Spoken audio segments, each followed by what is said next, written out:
Et nous entrons dans le vif de notre débat, chers téléspectateurs, avec ce sujet, le voyage de la Sainte Famille en Égypte. Et pour cela, nous aurons le plaisir d'accueillir au bout du fil professeur Dr Mary Magdi Anwar, qui est professeur de la coptologie, guide de section, faculté du tourisme et d'hôtellerie, Université d'Alexandrie. Bonjour, Dr Mary. Bonjour monsieur, comment allez-vous? Ça va, merci. Alors, quand on parle du voyage de refuge de la Sainte Famille en Égypte, si vous pouvez nous donner les grandes lignes premièrement, c'était pour à peu près combien de temps et le périple, il a passé par où? Premièrement, pour parler du pèlerinage de la Sainte Famille, je voulais dire bonne fête. Ça, Aujourd'hui, c'est le dimanche des Rameaux. ça. Et puisque nous parlons des Rameaux, alors nous évoquons bien sûr la Sainte Famille, et surtout la suite de la Sainte Famille en Égypte, parce que le dimanche des Rameaux, c'est l'entrée triomphale de Jésus, c'était à Jérusalem, et qui a été accueilli par les enfants et les grandes personnes par les palmiers, ça veut dire les rameaux. Oui.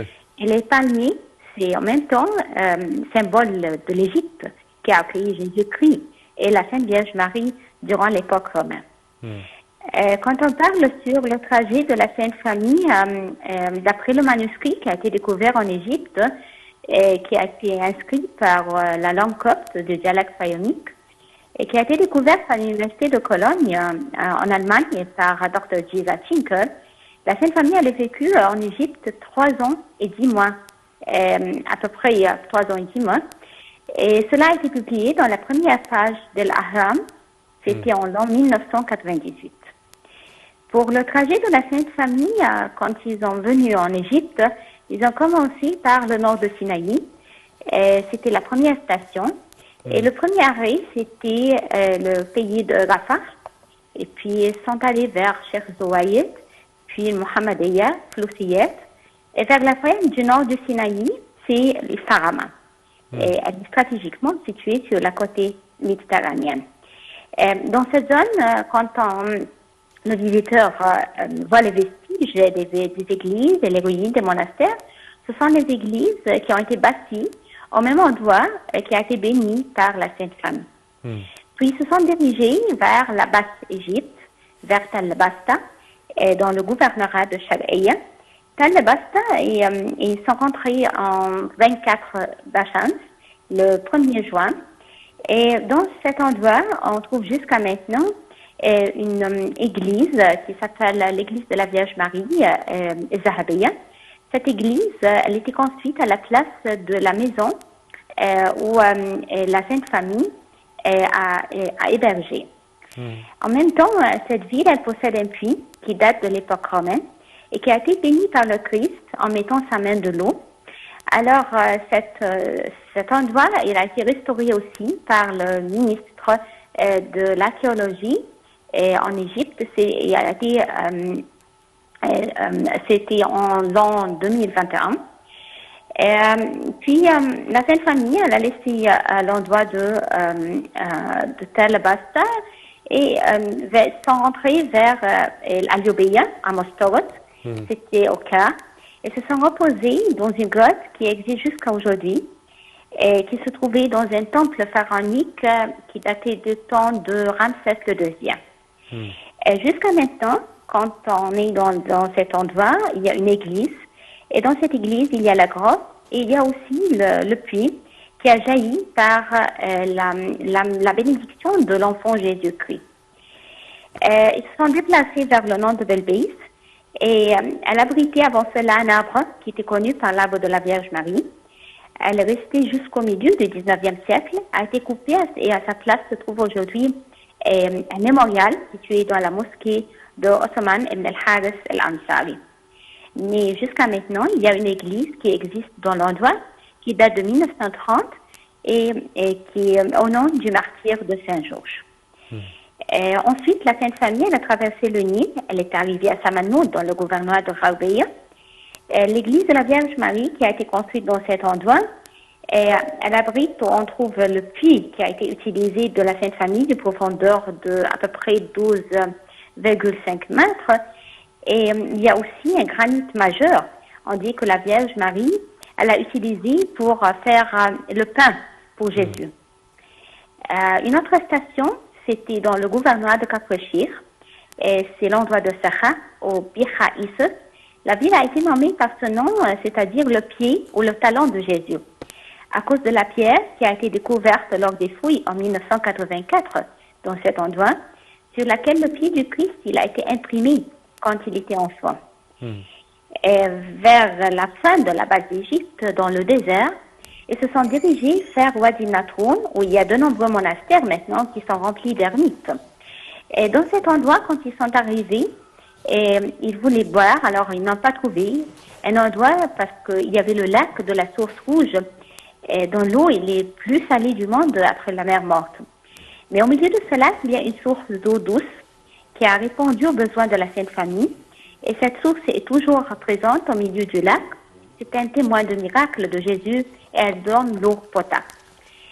Ils se sont dirigés après cela vers Ain Shams. Et ça, c'est l'arbre de Matari, l'arbre de la Vierge Marie. Matari, elle est connue aussi par ses arbres de baume, à partir desquels le crâne sacré est fabriqué. Et dans cet endroit aussi, on trouve le puits de la Sainte Famille. Et puis, la Sainte Famille a déménagé vers la région du Vieux-Caire, où on trouve une église tellement célèbre, et ça s'appelle l'église d'Abou Sergan, les deux, Sergius et Wahre, où il y avait la résidence de la Sainte Famille dans le quartier du Vieux-Caire. On trouve une petite crypte, on trouve le puits d'où la Sainte Famille a bu, et cette grotte, elle n'est pas moins importante que les lieux saints dans lesquels le Christ il a vécu en Palestine. Elle est considérée comme la deuxième église après l'église de la Nativité. Alors, Docteur May, bonjour. Bonjour. Bonne fête à vous, bien évidemment. Merci Alors, c'est vrai que quand on voit la carte de la trajectoire et vos explications, on se rend compte que c'est une trajectoire en zigzag, c'est-à-dire que cette trajectoire nous montre effectivement qu'il y avait une fuite, qu'il y avait une peur, ce n'était pas une trajectoire étudiée, elle se faisait selon les conditions du moment auquel ils étaient, quoi. Et je voulais vous demander justement, lorsqu'ils étaient en fuite, est-ce qu'ils avaient des locaux égyptiens qui les accompagnaient ou qui leur montraient justement le chemin, étant donné que c'était un chemin qui leur était méconnu? Non, du tout. Quand ils sont venus en Égypte, Saint-Joseph, il a à peu près 90 ans. Alors, il était très vieux, mais en même temps, il accompagnait la Sainte Vierge Marie, le petit enfant Jésus-Christ, et en même temps, il y avait Salomé qui était avec eux. Personne n'était avec eux. C'était la première fois qu'ils viennent en Égypte. Exactement. Oui, et en même temps, ils sont venus pour la fuite de s'échapper de l'oppression du roi Hérode. Le roi Hérode, il voulait tuer Jésus-Christ parce qu'il croyait que c'est un roi qui est venu sur terre pour prendre son royaume. Alors c'est pour cela qu'il voulait le tuer. Alors c'est pour cela que l'ange il est apparu à Saint-Joseph et il lui a indiqué de venir en Égypte. C'était pour la première fois qu'il descend d'ici. Et surtout que les Juifs, ils ont laissé l'Égypte avant cela, quand ils ont laissé l'Égypte au temps de Moïse. Alors, c'était des problèmes pour eux de venir une autre fois en Égypte. Mais en même temps, il n'y avait que cet endroit. Alors, on a eu des bénédictions dans notre endroit de venir et que la Sainte Famille, elle vient en Égypte dans ce temps-là. Alors, on sait qu'ils ont reçu l'hospitalité des Égyptiens puisqu'ils ont pu séjourner pendant des mois, voire des années. Est-ce qu'on connaît une durée exacte du passage de la Sainte Famille en Égypte? Excusez-moi, je n'ai pas entendu la question. Je vous demandais, est-ce que nous avons approximativement la période à laquelle ils sont restés en Égypte?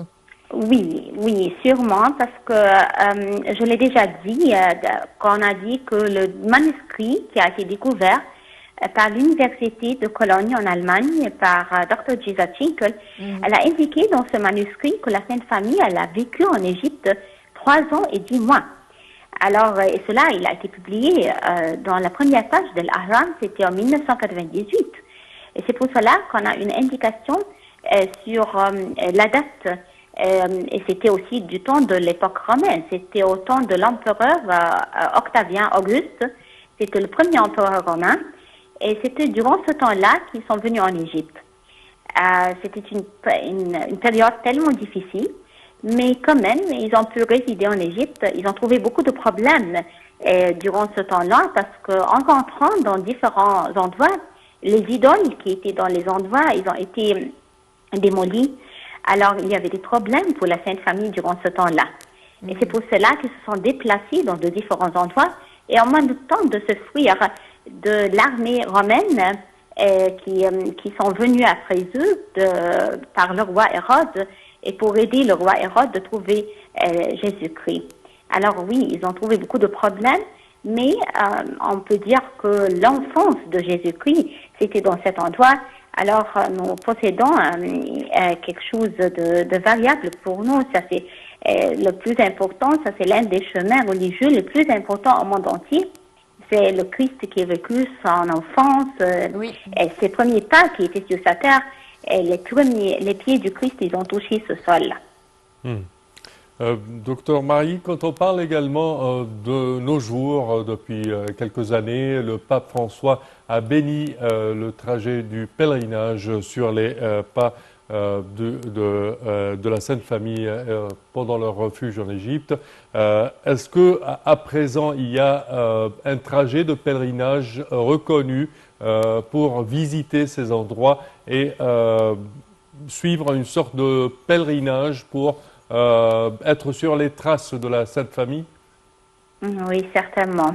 Nous connaissons très bien que l'Égypte, c'est une destination touristique du premier plan. Et vu que notre pays possède des potentialités touristiques remarquables avec de différents types de tourisme. Alors, notre État égyptien a accordé un intérêt à ce produit touristique unique en mettant le trajet de la Sainte Famille en Égypte sur la carte touristique religieuse comme un projet national. Et c'était après le mois d'octobre en 2017, après le pape Francis. Et d'autre part aussi, l'ex-ministre du Tourisme et des Antiquités, Dr Khaled Ahanen, il a entamé un projet de restauration et de rénovation des sites associés à la Sainte Famille, commençant par l'église de Abou Selga au Vieux-Caire. Après cela, au mois de janvier en 2021, à l'église de la Vierge Marie et du martyr Abanob à Samanoud.